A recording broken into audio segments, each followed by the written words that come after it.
It's exciting. Actually, it's a funny thing, I remember the first one of these expos I ever came to, which was in the old exhibition building, and that was in 1988.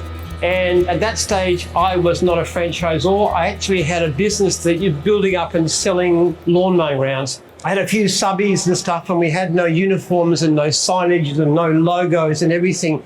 And this company, this franchising giant, came in the scene. This was VIP. They had 250 franchisees, and these guys terrified me. I thought they'd crush my little business. I actually tried to join them. I tried to sort of become part of them to help them to build, and they didn't want that. So I actually crashed the Expo, which was that year, 1988. Went up to the stand, said to the guy behind the stand, "Hey, I'm interested in your franchise, tell me about it." Didn't ask me why I wanted to know, which was fortunate because I would have told him. And then he told me 15 minutes or so, and then the state manager came in and he said, "That's Jim Penman, don't tell him anything else." So they kicked me off the stand. But it was good. I could see there was benefits to the franchising system. I can understand what the benefit of it was. And I could see real benefits in what VIP was offering. But I felt I could offer something that was better for my franchisees. That was my idea at the time. Now, I didn't intend ever to be a franchisor in business. I intended to be an academic. I spent 10 years at the university doing a PhD in history of all things. And what do you do with a PhD in history? Well, everybody knows you mow lawns for a living. That's obvious. So that's what I did. And I knew nothing about business at all when I started. I was actually made the most stupid mistakes you can imagine. Anybody likes to come up to the stand afterwards, there's a copy of my book there, Every Customer a Fan, which talks about all the things I've done wrong and all the dumb things and the mistakes I've made and all the reasons why I shouldn't be able to be successful. But there was reasons why I was, which I've come to understand only later. One of them was that I had a really big obsession with customer service. Not from a rational business sense, it's just I hate letting customers down. I was one of the first contractors in Australia to have a brush cutter when they first came out, because it used to frustrate me. I couldn't do the edges right. And when I saw this machine, this little long thing with a pole and stuff, we were one of the first ones out in Japan. I got one so I could do the job perfectly. And I just had to have every edge done, every bit of grass picked up, there's even a video on our website which shows how you can mow grass that's, a metre high and cut it clean. There's a way of doing it. So I used to do all this. And I really hated letting customers down. So I had this obsession with doing things well, but I wanted to grow my business and I wanted to make it bigger. So I started putting on subcontractors, and I had a lot of problem with that because even though the service I gave was great, my subcontractors just couldn't do the same job. Some of them were good, but most of them just weren't, so the service wasn't good. So I had this little business which I really didn't think was going to go anywhere. And then I got hit with this competitor that I thought would really crush me. So I decided to go into franchising in self-defense. And somebody asked me at that stage when I just launched that franchise, said, "How many do you think you might have one day?" And I said, "One day, if it really works well, I might have 100. Well, it's worked out somewhat better than I expected. But I decided the focus that I had from the beginning was there's two things that really, really obsess me. And they're both about service. And the first one is service to customers. And it frustrated me with my subcontractors that I couldn't give that. And I wanted my franchisees to give great service. So I set up a system from the beginning that was really oriented towards it. And over time, we actually got it tougher and tougher and tougher. So for example, we realized that we used to give out a lot of leads in the early days. A lot of the franchises weren't following up the leads. So we changed the fee system so that you have a base fee, then you have a full small fee for every lead provided. And when we did that, even though they were charged the same amount, instead of high base fee, lower base fee, lead fee, we found the franchises were far more likely not to take work they didn't want and to take the work they did want. And we have a system which allows our franchisees to choose exactly what they want, what kinds of services they want, what suburbs, what areas, which can be different for different services, what times of day, what days of the week, do previous clients not do, all kinds of things. They can specify what they want. So with the lead fee system, we found that really gave the incentive to only take the jobs you want. And if a franchisee doesn't have the time to do a lead, take a lead, follow it up, then let it go and somebody else can pick it up. With time, we also gradually put a lot more systems in place to drive customer service. For example, we started to monitor complaints fairly carefully. And we have a very tough system in gyms. That's one thing I warn everybody about before they join in doing training. It's a very tough system. We make it so that we measure complaints. Now, occasional complaint, 1 or 2 a year, no problem at all. But franchises get too many complaints, probably about 4 complaints within the 6-month period, then they'll get a warning letter. If that continues, they'll get a breach notice. And if that continues, they'll eventually be terminated. So there's a lot of pressure to do the right thing. Now, with time, we actually one of the things we started to do was to do surveys of clients. So after 10 days after a lead goes out, we send a texted survey to the client asking about the service, and that comes back in a form that gives labels to give every franchisee a rating, and that also measures complaints as well. And that put more and more pressure on franchisees to do good work. So this sounds pretty uncomfortable, I know. You come into a system, and I'm telling you, if you ever are part of gyms, you're going to be a lot of pressure to do good work. And some franchises get very upset about that. I've actually had people accuse me of they lose sleep or it's causing mental health problems and stuff. But we really cramp down hard. But there's a very simple reason for this. Over the years, what we've seen, and we measure everything in gyms, what we've seen is a decline in the level of complaints. It's gone down and down and down. Our level of complaints that we have now per lead taken is less than 1% of what it used to be in pre-franchise days. And even since the early days of the franchise, it's gone down by about 80%. So there's a dramatic and continuing drop in levels of complaints over the years. And something really striking has happened though in that time. In the early days of gyms, we actually often used to struggle to find work. We had problems when there was droughts. We actually had one stage, we had teams of canvassers knocking on doors to try and find work for our franchisees. That's how hard it was. Each contract has, in modern terms, about $150 per month per franchisee, which goes into advertising. But in the early days, it wasn't enough. We often had to pump it up, put more work in. But as our system of customer service came into play and started to bite, and the level of complaints started to drop, something really striking happened. The level of leads started to rise. Now, in the early days, our biggest problem is finding enough work. In recent times, we've got the opposite problem. Last year, I just checked this last night, we knocked back 287,000 leads. That means 287,000 times we tell clients, sorry, we can't provide your service. And to put that in proportion, that's 32% of all leads received during 2022. We actually said, no, we can't handle you. Now, you might think that's because we're putting more advertising, but it's not. In fact, for quite a number of divisions, especially fencing and mowing, we've actually had to give back. We've given back more than $1 million to the franchisees in unspendable advertising because they're busy year round. They don't need any more work. There's no need to advertise more, so we have to give the money back because we can't keep it. It's part of the contract. We have to get their agreement as to what to do with it. As we've done that too, the level of portion of franchise reporting good income has risen dramatically. It's now, based on anonymous surveys, more than half. The number of franchisees who actually report poor income has dropped. It's not zero. I'd love to say it's zero, but it's 8%, which is a lot less than it used to be. Mostly, as I said, because most of our franchisees are very, very busy. We have a system called Pay for Work Guarantee, which means we set up an amount. Usually it's about $2,000 per week these days. If a franchisee doesn't achieve that, then we actually allow them to go and do free services for anybody they like, and we'll pay them the normal value. And we can do that because, in fact, work tends to come in so rapidly and so fast that anybody who goes out and does any kind of marketing, which free services are in effect, tends to get incredibly busy very, very quickly. So that's what customer service is about. Now, you might think from that's our number one priority, but actually it isn't. There's only one priority for us that's more than our customer service, and that's our franchisees. Because in my view, as a franchisor, franchisees are our number one priority. The fact of the matter is, I'll be pretty blunt about it, our limits on our growth are not for lack of clients, they're for lack of franchisees. We sign typically, we have about 80 people every 3 weeks in franchise training. We could have 50%, or we could double that. We had a fantastic year in the past year.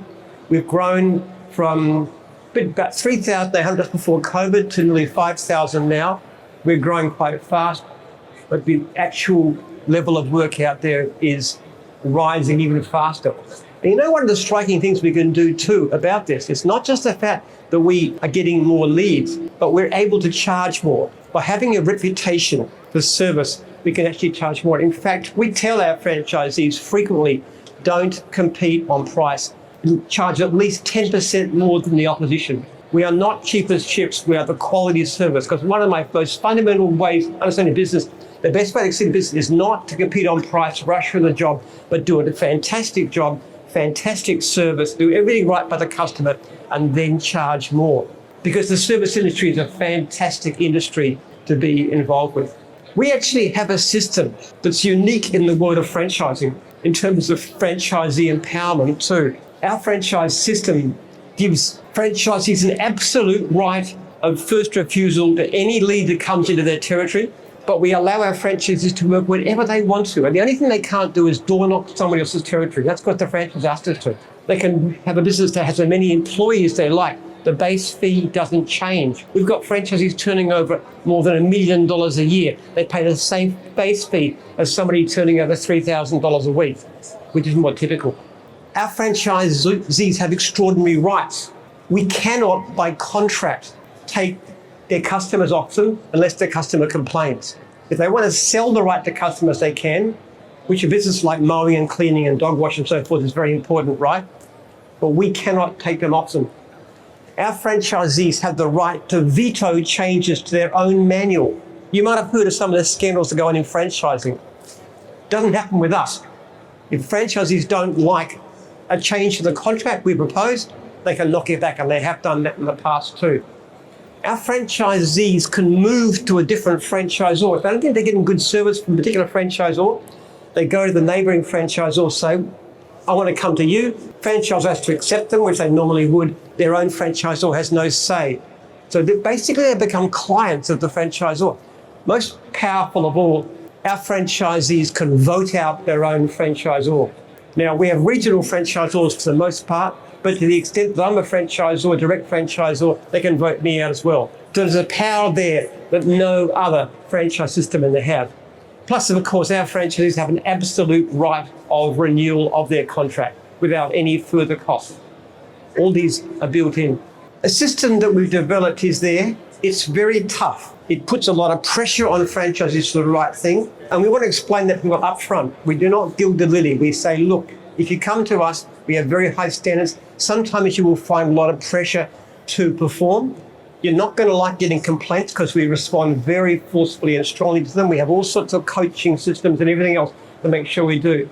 At the same time, what we can offer is a system with ongoing mentoring and support. It's a very powerful system, and one system that has a very powerful track record of helping to be successful. If I want to give you one statistic to say why franchising is a good idea in general, I can't speak for the industry in a whole, but I certainly speak for what we do.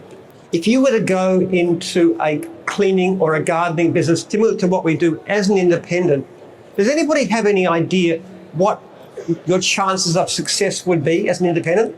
You can look it up online if you like, but if you go into business as an independent, because I'm like cleaning or mowing business, your chance of success of being there after the first 12 months are between 5 and 10%. So it'd be 90 and 95% of people who start independent businesses in our kind of area are going to be gone within 12 months. With us, we've got figures going back several years, and the actual average failure rate is 12%. Now, it's not zero, but it's 12%, of which there are 88% of the franchisees that come with us are going to be still in business in 12 months' time. That's one of the major differences. And having systems of customer service and support, even though they're uncomfortable, has a dramatic effect on whether people succeed. Now, not everybody who fails in the first year actually fails or who leaves. Sometimes they go independent, which they're allowed to do in our system. We don't make it difficult. Sometimes they'll go back to another job. Sometimes they'll have a health problem. Sometimes there'll be a family issue. They have to go somewhere. There's all kinds of reasons. But there is a very interesting pattern too. And each of our franchisees has a star rating based on their customer service. The average rating in gyms at a possible five is about 4.7 these days. But the people who leave in the first year, the average rating is 4.2. We've also found that people with poor customer service are far more likely to report poor income, like 8 times more likely to report poor income than those who offer good customer service. So great customer service is key to us, even though it presses hard on franchisees, even though it's uncomfortable, even though not franchisees don't always like lead fees because sometimes the leads don't turn out, even though they don't like the complaints. What we have is a system that's tough enough to be very, very effective at making franchisees successful. Now, I talked a lot about money, but I want to actually mention something else too. And it might sound strange because you presumably listen to me because I am probably been successful, but I don't think financial success is what matters. Some time ago, I had a chat to a guy, and what I do, I actually give my phone number and my email address to every one of my franchisees at training. And I tell them to contact me whenever they want to, daytime, evenings, weekends, Christmas Day, it doesn't matter. You can contact me, I'll answer you. I'm always there. And one of the things I do, it's part of what I do to try and keep in touch with my franchisees. One of the things I do is I ring franchisees on major anniversaries, like 10, 15, 20 years. Now, one particular franchisee, I rang up and I asked him how his business was going. He said, it's good. And then I asked him what he used to do before he got into franchising. And he said, well, I used to work for like an IGA. I was a manager for a supermarket. But he said, I didn't like it. And I said, why not? And he said, because I worked long hours, morning, evenings, weekends, and I wasn't getting to see my children growing up. And he said, there was one morning that he'll never forget when his son, who was 4 years old at the time, he was just about to leave. And this little boy, this 4-year-old said to him, Daddy, I wish you could have breakfast with us. That's the one thing he asked. And this guy said he drove to work and the tears were streaming down his face because he knew he wasn't seeing his son. He wasn't being a proper father to his son.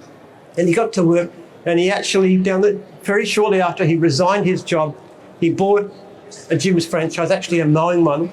And he said, from then onwards, I've always been able to have breakfast with my children. And I said, do you ever thank your son for that comment? This is now a 14-year-old. And he said, every day I thank him for that comment. Because the thing about being in business is this. Some people, like Dan Carl back there, who's become, in the short time with us, effectively a multi-millionaire. He's done incredibly well. But that's not actually the aim for most people going into business for themselves. This guy wasn't actually making any more money as a franchisee. It was very equivalent to what he was making as a manager for IGA. But what he said, what he got was a lifestyle. He got to have time with his children. And I would say this to every one of you here. Making money is good, but there's things that are a lot more important than that. And one of my most favorite saying is this: no other success can compensate for failure in the home. And to the extent that we make an environment where people can have a great home life, they can spend time with the people they love, they can see their children growing up, that is the greatest single measure of success. And it's going to sound strange when I say this, but I also think that the search for money isn't always the best motivator. There's in fact a lot of research, and I'm very interested in this kind of subject. Making more money has only a very marginal relationship to how happy people are. The worst way to spend money in terms of happiness, this is scientists who discovered this, it's on display. It's on having a bigger house, better car, fancier clothes, more expensive whatever, jewelry, whatever, which is all about a comparison. There's a wonderful saying that goes, social comparison is the thief of joy. That kind of spending does not bring happiness. What is more likely to bring happiness is experience, events, things that you do, especially with friends, those you love, with your family. That's actually far more likely to bring happiness. But you know the number one thing they've discovered, make people happy about money? You know the one thing you can do with money that's most likely to make you happy?